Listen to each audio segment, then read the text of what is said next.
Hi everyone, welcome to MSP knowledge official YouTube channel. और इस video में हम लोग हाइड्रोकार्बन पढ़ेंगे, उनकी नेमिंग करना सीखेंगे, कितने टाइप के हाइड्रोकार्बन्स होते हैं ये सब देखेंगे, और साथ ही में हम लोग आइसोमर्स पढ़ेंगे। तो ये वीडियो काफ़ी इंटरेस्टिंग होने वाला है। सो बिना टाइम वेस्ट करे अब हम लोग ये वीडियो स्टार्ट करते हैं।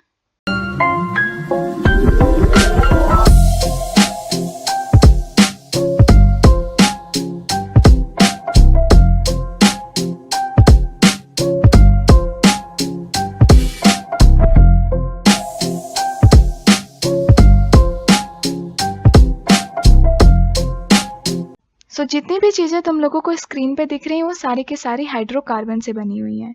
चाहे तुम लोग पेट्रोल को ले लो, एलपीजी को ले लो, कोल, जितनी भी चीज़ें हैं ये सारी की सारी हाइड्रोकार्बन से बनी हुई हैं। पर ये हाइड्रोकार्बन कहते किसे हैं? तो हाइड्रोकार्बन का मतलब होता है हाइड्रो यानी हाइड्रोजन, और कार्बन का मतलब हो गया कार्बन। तो ऐसी चीज़ें जो हाइड्रोजन और कार्बन से मिलकर बनी रहती हैं उन्हें हम लोग हाइड्रोकार्बन बोलते हैं। So simple. The compound of carbon and hydrogen are known as hydrocarbon. For example, methane, ethane। तो कोई भी कैसा भी कंपाउंड हो उसमें अगर हाइड्रोजन और कार्बन है तो इसका मतलब कि वो हाइड्रोकार्बन है। वो चाहे डबल बॉन्ड भी हो सकते हैं, वो चाहे ट्रिपल बॉन्ड भी हो सकते हैं, पर उसमें हाइड्रोजन और कार्बन होना चाहिए। हाइड्रोकार्बन दो टाइप के होते हैं। पहला हो गया सैचुरेटेड हाइड्रोकार्बन और दूसरा हो गया अनसैचुरेटेड हाइड्रोकार्बन। अब हम लोग एक एक करके पढ़ते हैं कि सैचुरेटेड हाइड्रोकार्बन किसे कहते हैं और अनसैचुरेटेड हाइड्रोकार्बन किसे कहते हैं। अगर किसी हाइड्रोकार्बन में कार्बन कार्बन के बीच में सिंगल बॉन्ड होता है तो उसे हम लोग सैचुरेटेड हाइड्रोकार्बन बोलते हैं। जैसे कि इथेन, इथेन का फॉर्मूला होता है C2H6। तो उसका स्ट्रक्चर कुछ इस तरीके से बनता है। तो यहाँ पे कार्बन कार्बन के बीच में सिंगल बॉन्ड है, इसलिए हम लोग इसको सैचुरेटेड हाइड्रोकार्बन बोलते हैं। और वैसे ही अगर हम लोग नंबर ऑफ कार्बन बढ़ा दें यानी C3H8 ले लें तो यहाँ पे भी कार्बन कार्बन के बीच में सिंगल बॉन्ड ही है, तो ये भी एक सैचुरेटेड हाइड्रोकार्बन हो गया। यानी ऐसे हाइड्रोकार्बन जिनके बीच में सिर्फ और सिर्फ सिंगल बॉन्ड हो तो उसे हम लोग सैचुरेटेड हाइड्रोकार्बन बोलते हैं। और सैचुरेटेड हाइड्रोकार्बन को ही हम लोग अल्केन्स बुलाते हैं, और जिसका जनरल फॉर्मूला CnH2n+2 होता है। अगर हम लोग इस फॉर्मूले में n की वैल्यू 2 रख दें तो हमको मिल जाएगा C2H6। तो ये क्या हो गया, ये एक एल्कीन हो गया। अगर हम लोग इस फॉर्मूले में n की वैल्यू 3 रख दें तो हमारा फॉर्मूला निकलेगा C3H6। तो ये भी क्या हो गया, अल्केन हो गया। तो कोई भी हाइड्रोकार्बन अगर ये फॉर्मूला सेटिस्फाई कर रहा होगा तो वो अल्केन होगा। देखो, तुम लोगों ने अनअकैडमी के बारे में सुना ही होगा। अनअकैडमी पे तुम लोगों को टॉप एजुकेटर के लाइव कोर्सेज मिल जाते हैं। वहाँ पे अलग से लाइव डाउट सेशन और क्विजेज होते हैं। तो तुम लोग चाहो तो अनअकैडमी को भी अपनी प्रिपरेशन के लिए फॉलो कर सकते हो। वहाँ पे बहुत सारी फ्री क्लासेस होती हैं जिसमें तुम लोग इनरोल हो सकते हो। और तुम लोग चाहो तो अनअकैडमी के टेस्ट सीरीज में भी इनरोल हो सकते हो। इनरोल के टाइम तुमसे एक कोड पूछेगा तो उस समय तुम लोग MSP K10 यूज़ कर सकते हो। इस कोड के यूज़ से तुम लोग बहुत सारी चीज़ें अनअकैडमी में फ्री में अनलॉक कर सकते हो। साथ ही में तुम लोग सब्सक्रिप्शन खरीदते हो तो उसमें भी तुम लोगों को 10% का डिस्काउंट मिल जाएगा। सो तुम लोग अनअकैडमी ऐप डाउनलोड कर सकते हो। बस ये याद रखना, कहीं पे भी कोई कोड पूछे तो तुम लोग MSP K10 यूज़ कर सकते हो। इससे तुम लोगों को बहुत बेनिफिट मिलेगा। तो डिस्क्रिप्शन में लिंक है, इस लिंक के थ्रू तुम लोग अनअकैडमी के फ्री टेस्ट सीरीज में एनरोल हो सकते हो और अपनी प्रिपरेशन चेक कर सकते हो कि तुम लोग कहाँ पे स्टैंड करते हो। क्योंकि अनअकैडमी एक तरीके से एक नेशनल प्लेटफॉर्म है और वहाँ पे कई सारे बच्चे टेस्ट देते हैं। तो अगर तुम लोग उनके टेस्ट में अच्छा परफॉर्म कर रहे हो इसका मतलब कि तुम्हारी प्रिपरेशन सही डायरेक्शन में जा रही है। सो तुम लोग लिंक के थ्रू टेस्ट ज्वाइन कर सकते हो। अब हम लोग आगे बढ़ते हैं। अल्केन को पहचानने के लिए हम लोग ये फॉर्मूला यूज़ करते हैं। अगर कोई भी कंपाउंड इस फॉर्मूले के अंदर फिट हो गया तो उसका मतलब कि वो अल्केन है। जैसे कि इथेन, अगर हम लोग इस फॉर्मूले में n की वैल्यू 2 रख दें तो हम लोगों को सेम यही फॉर्मूला मिलेगा। इसका मतलब ये जो है वो अल्केन है। तो अब हम लोग इतना तो समझ गए हैं कि अल्केन का मतलब सिंगल बॉन्ड होता है। अब हम लोग ये सीखते हैं कि हम लोग अल्केन का नाम कैसे रखते हैं। जैसे कि मैंने यहाँ पे इसे इथेन कहा तो इथेन ही क्यों कहा, कुछ और भी कह सकते थे। जब भी हम लोग अल्केन का नाम रखते हैं तो ये वाला रूल फॉलो करते हैं। मतलब सबसे पहले हम लोग नंबर ऑफ कार्बन लिखेंगे, उसके बाद लास्ट में हम लोग ANE जोड़ देंगे।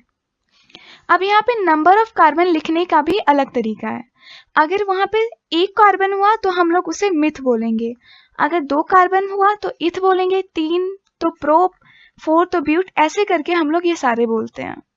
तो जैसे कि हम लोगों को इसका नाम लिखना है, यानी C2H6 का हम लोगों को नाम लिखना है। तो यहाँ पे 2 कार्बन है, इसका मतलब हम इसे इथ बोलेंगे। तो सबसे पहले हम लोग इथ लिखेंगे। उसके बाद ये इस फॉर्मूले में फिट आता है, इसका मतलब कि वो अल्केन है, इसमें सारे सिंगल बॉन्ड हैं, तो हम लोग ANE जोड़ देंगे। तो हम लोगों ने ANE जोड़ दिया, तो इस चीज का नाम हो गया इथेन। उसी तरीके से अगर हम लोगों को C3H6 का नाम लिखना होता तो यहाँ पे 3 कार्बन है, तो इसलिए हम लोग प्रोप लिखेंगे। तो हम लोगों ने प्रोप लिख दिया। अब ये इस फॉर्मूले में फिट बैठता है, इसका मतलब कि वो अल्केन है, उसके अंदर सारे सिंगल बॉन्ड है, तो हम लोग लास्ट में ANE लगा देंगे। तो अब हम लोगों ने लास्ट में ANE लगा दिया, तो इस कंपाउंड का नाम हो गया प्रोपेन। सो ये स्लाइड बहुत ज़्यादा इंपॉर्टेंट है, तुम लोग इसका स्क्रीनशॉट ले लो। सो तुम लोगों के एनसीईआरटी में ये टेबल दिया हुआ है, तो यहाँ पे भी दिया हुआ है कि एक कार्बन है, यानी कि वो मिथ है, तो इसका नाम हो गया मीथेन। ये सारे के सारे अल्केन हैं, यानी उसमें सिंगल बॉन्ड है, तो हम लोग मीथेन को ऐसे रिप्रेजेंट करते हैं। उसी तरीके से अगर 2 कार्बन है तो हम लोग उसे इथेन बोलेंगे, और ये रहा इथेन का फॉर्मूला। वैसे ही प्रोपेन हो गया, ब्यूटेन, पेंटेन और हेक्सेन। तुम लोगों को सिर्फ और सिर्फ हेक्सेन तक ही जानना है, वैसे बाकी सारी चीजें भी इजी होती हैं। मान लो कोई अल्केन है जिसमें 10 कार्बन है, तो उसमें हाइड्रोजन कितने होंगे? तो अगर हम लोग फॉर्मूला देखें तो ये होता है 2n+2। तो अगर यहाँ पे 10 है तो हाइड्रोजन हो जाएंगे 2 × 10+2, तो इसका फॉर्मूला निकल के आ जाएगा 22, यानी उसमें हाइड्रोजन 22 होंगे अल्केन होने के लिए। अगर कार्बन 10 है तो हाइड्रोजन 22 होंगे, तभी उसमें सारे बॉन्ड सिंगल बन पाएंगे। और इसका नाम क्या होगा? तो यहाँ पे C10 है, 10 का मतलब डेक, तो हम लोग यहाँ पे डेक लिखेंगे, और ऊपर से ये अल्केन है तो लास्ट में ANE जोड़ देंगे, तो इस कंपाउंड का नाम हो गया डेक्टेन। सो आई होप तुम लोगों को ये सारी बातें अच्छे से समझ में आ रही होंगी। अब हम लोग पढ़ते हैं अनसैचुरेटेड हाइड्रोकार्बन के बारे में। तो अगर किसी हाइड्रोकार्बन में डबल या ट्रिपल बॉन्ड हो तो उसे हम लोग अनसैचुरेटेड हाइड्रोकार्बन बोलते हैं। तो इसमें 2 टाइप के अनसैचुरेटेड हाइड्रोकार्बन आते हैं। पहला हो गया जिनमें डबल बॉन्ड हो, और दूसरा हो गया जिनमें ट्रिपल बॉन्ड हो। सो अगर हाइड्रोकार्बन में कार्बन कार्बन के बीच में डबल बॉन्ड होगा तो उसे हम लोग अल्कीन बोलते हैं, और उसका फॉर्मूला ये होता है। और अगर हाइड्रोकार्बन में ट्रिपल बॉन्ड होगा तो उसे हम लोग अल्काइल बोलते हैं, जिसका फॉर्मूला ये होता है। सो अनसैचुरेटेड हाइड्रोकार्बन उन्हें बोलते हैं जिनमें कोई ना कोई एक डबल या ट्रिपल बॉन्ड हो। अगर डबल बॉन्ड हुआ तो हम लोग उन्हें अल्कीन बोलते हैं, जिनका फॉर्मूला ये होता है, और अगर ट्रिपल बॉन्ड हुआ तो हम लोग अल्काइन बोलते हैं, जिनका फॉर्मूला ये होता है। अब हम लोग अल्काइल्स और अल्कीन के बारे में पढ़ते हैं और उनके एग्जाम्पल देखते हैं। सो अल्कीन का एग्जाम्पल इथीन हो गया, क्योंकि इथीन के अंदर एक डबल बॉन्ड होता है। सो अल्कीन का भी हम लोग नाम उसी तरीके से लिखते हैं जैसे हम लोग अल्कीन का लिखते थे, यानी सबसे पहले नंबर ऑफ कार्बन लिखेंगे, उसके बाद हम लोग ENE लगा देंगे। अल्कीन में हम लोग ANE लगाते थे, पर अल्कीन में हम लोग ENE लगाएंगे। सो जैसे कि यहाँ पे हम लोग इथीन की ही बात कर लें, तो इथीन में 2 कार्बन है, इसका मतलब वो हो गया इथ, तो सबसे पहले हम लोग इथ लिखेंगे। ये अल्कीन है, यानी वो इस वाले फॉर्मूले में एडजस्ट हो जाता है, तो हम लोग लास्ट में ENE लगा देंगे, तो ये हो गया इथीन। उसी तरीके से अगर हम लोग C3 लेंगे तो यहाँ पे आगे हाइड्रोजन हो जाएगा 2N है, यानी कि 6 हो जाएगा, और इसका नाम क्या होगा? यहाँ पे 3 है, यानी कि वो प्रोप है, तो सबसे पहले हम लोग प्रोप लिखेंगे, उसके बाद में ENE लगा देंगे, क्योंकि इसमें एक डबल बॉन्ड होगा, तो ये हो गया प्रोपीन। इसका स्ट्रक्चर कैसे बनेगा? तो C1 2 3, तो यहाँ पे एक डबल बॉन्ड हो गया, तो इसलिए हम लोग इसको अल्कीन बुलाते हैं। सो यहाँ पे कुछ अल्कीन्स के एग्जाम्पल हैं, जैसे कि C2H4 ये हो गया इथीन, C3H6 ये हो गया प्रोपीन, और C4H8 ये हो गया ब्यूटीन, यहाँ पे E होगा ब्यूटीन। देखो क्योंकि यहाँ पे 4 कार्बन है तो इसका मतलब ब्यूट होगा, तो BUT लिख लेंगे। उसके बाद ये अल्कीन है, यानी कि लास्ट में हम लोगों को ENE लगा देना है। तो ये हो गया ब्यूटीन, जिसका स्ट्रक्चर ये रहा। यहाँ पे एक डबल बॉन्ड है। अगर कंपाउंड में डबल बॉन्ड है, चाहे वो एक हो या दो हो, तो उसे हम लोग अल्कीन बोलते हैं। सो आई होप तुम लोगों को अल्कीन अच्छे से समझ में आ गया होगा। अब हम लोग बात करते हैं अल्काइल पे। सो अल्काइल में ट्रिपल बॉन्ड होता है, जिसका जनरल फॉर्मूला ये होता है। और अल्काइल के हमेशा लास्ट में YNE लिखा होता है। जैसे कि हम लोग एग्जांपल ले लें इथाइल का।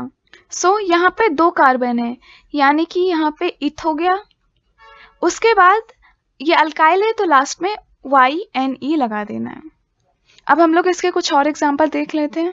सो जैसे कि इस टेबल में यहाँ पे इथाइल, प्रोपाइल, ब्यूटाइल लिखा हुआ है, क्योंकि इन सब में ट्रिपल बॉन्ड है। और ये रहा इन सब का फॉर्मूला। यहाँ पे 3 कार्बन थे, प्रोप वर्ड यूज हुआ। यहाँ पे 4 कार्बन थे, इसलिए ब्यूट वर्ड यूज हुआ। तो आई होप तुम लोगों को सारी चीजें अच्छे से समझ आ गई होंगी। अगर नहीं आई तो वीडियो थोड़ा पीछे करो और इस चीज को दोबारा देखो, क्योंकि ये तुम्हारे आगे के क्लासेस में भी बहुत ज़्यादा काम आने वाली हैं। तो इसलिए अगर समझ में नहीं आया तो प्लीज़ वीडियो को थोड़ा पीछे करो और ये चीज़ें दोबारा से देखो। अब हम लोग बात करते हैं कार्बन कंपाउंड के स्ट्रक्चर के बारे में।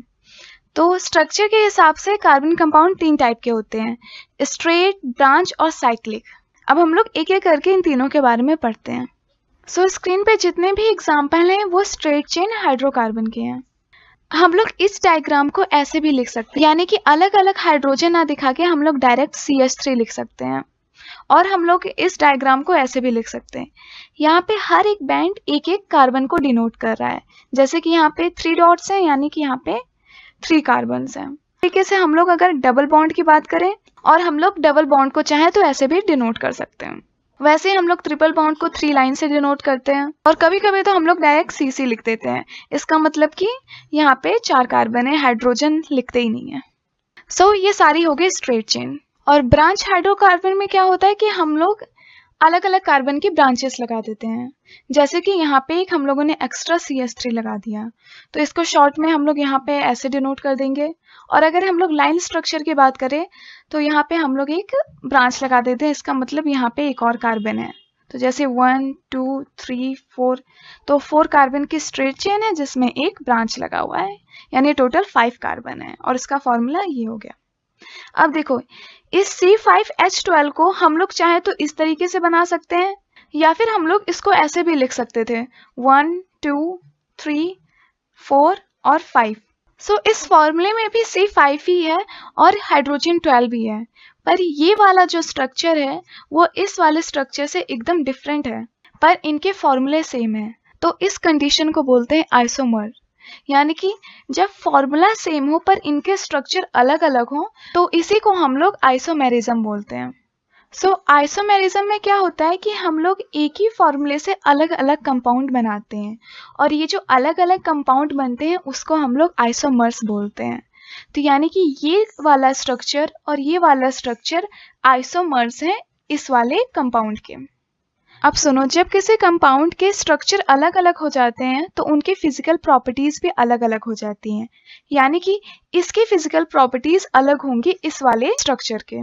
फिजिकल प्रॉपर्टीज मतलब जैसे हो गया बॉइलिंग पॉइंट हो गया, मेल्टिंग पॉइंट हो गया, रिफ्रैक्टिव इंडेक्स हो गया, ये सारी की सारी फिजिकल प्रॉपर्टीज होती हैं। इन दोनों कंपाउंड की अलग अलग फिजिकल प्रॉपर्टीज होंगी।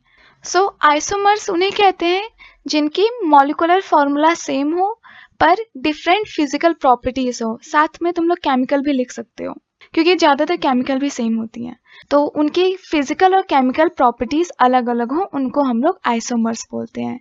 जैसे कि यहाँ पे ये और ये आइसोमर है इस कंपाउंड के।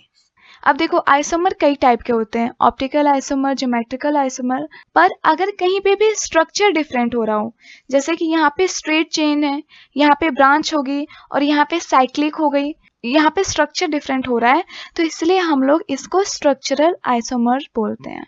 सो आइसोमर किसे कहते हैं? ऐसे कंपाउंड्स जिनके मॉलिक्यूलर फॉर्मूला सेम हो पर उनकी डिफरेंट फिजिकल और केमिकल प्रॉपर्टीज हो। तुम लोग इसमें केमिकल भी इंक्लूड कर देना, तो उन्हीं को हम लोग आइसोमर्स बोलते हैं। जैसे कि यहाँ पे ये तीनों आइसोमर्स हैं इस वाले कंपाउंड के। आई होप तुम लोगों को ये सारी बातें अच्छे से समझ में आ गई होंगी। इसका तुम लोग स्क्रीनशॉट भी ले सकते हो। सो जैसा कि तुम लोगों ने देखा कि कार्बन कंपाउंड साइक्लिक भी हो सकते हैं। यहाँ पे हम लोगों को हाइड्रोजन डिनोट करने की जरूरत नहीं पड़ती। और ये वाला जो कंपाउंड है इसको हम लोग बेंजीन बोलते हैं। ये बहुत ही ज़्यादा इंपॉर्टेंट कंपाउंड है। तो इसमें क्या होता है, 3 डबल बॉन्ड होते हैं और इस स्ट्रक्चर को हम लोग ऐसे भी लिख सकते हैं। सो ये सारे हैं साइक्लिक कंपाउंड। जो साइक्लिक कंपाउंड होते हैं उनकी नेमिंग अलग होती है। उसमें हम लोग नाम के आगे बस साइक्लो लगा देते हैं। तो जैसे कि इसको हम लोग ब्यूटेन लिखते हैं क्योंकि इसमें 4 कार्बन है और सब सिंगल बॉन्ड है, तो ये अल्केन हो गया। तो ब्यूट एन, तो ये ब्यूटेन हो गया, पर ये साइक्लिक फॉर्म में है तो इसलिए हम लोग इसके आगे लगा देंगे साइक्लो। तो इसका पूरा नाम हो गया साइक्लोब्यूटेन। उसी तरीके से ये क्या हो गया, ये हो गया साइक्लोपेंटेन क्योंकि ये साइक्लो फॉर्म में है यानी कि साइक्लिक फॉर्म में है। उसी तरीके से इसका नाम हो जाएगा साइक्लोहेक्सीन क्योंकि इसमें डबल बॉन्ड है और ऊपर से ये साइक्लिक फॉर्म में है। सो बेंजीन को हम लोग साइक्लोहेक्सीन बोलते हैं। सो इस वीडियो में हम लोग यहीं तक पढ़ेंगे। बाकी का चैप्टर हम लोग नेक्स्ट लेक्चर में करेंगे। और इस वीडियो का PDF तुम लोगों को टेलीग्राम ग्रुप पे मिल जाएगा। ग्रुप का नाम है MSP नॉलेज ऑफिशियल। तो तुम लोग टेलीग्राम ग्रुप से PDF डाउनलोड कर सकते हो। तो इसी के साथ ये वीडियो समाप्त होता है। Thanks for watching.